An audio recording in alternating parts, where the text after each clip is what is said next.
He's in bad shape. But really, Ben's attention was all for my mother.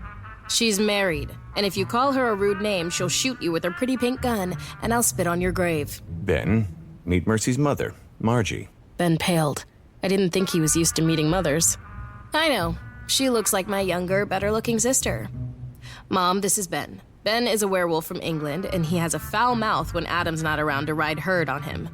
He's saved my life a couple of times. Against the wall is Daryl, werewolf, genius, PhD, and Adam's second. Peter, also a werewolf, is the nice man feeding Stefan.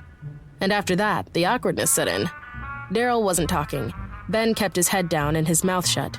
Peter was obviously distracted by the feeding vampire.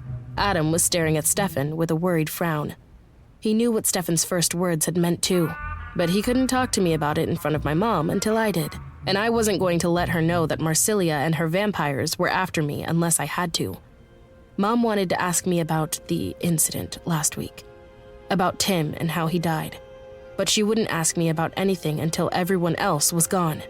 Me? I'd just as soon not talk about any of it. I'm done in. Stefan wasn't any happier about changing donors this time, but having an additional wolf did the trick, and with only minor damage done to my end table, he was soon feeding off Ben. But only a few minutes later, Stefan went limp, his mouth falling away. Is he dead? Peter took a sip of his second glass of orange juice. Him? Ben extracted his wrist. He's been dead for years. You know what I mean. Truthfully, it was difficult to tell. He wasn't breathing, but vampires didn't. Not unless they needed to talk or pass for human. His heart wasn't beating, but again, that didn't mean much. We'll take him to my house. Adam glanced at Mom. My basement has a room without windows where he'll be safer. He meant the cage where they locked up werewolves when they had control issues. He frowned. Not that that will stop whoever dumped him in the middle of your living room, Mercy. Marsilia. Though maybe it had been Stefan himself. Or maybe some other vampire. The one who'd explained that Marsilia and Stefan were the only ones who could teleport like that was Andre, the one I'd had to kill.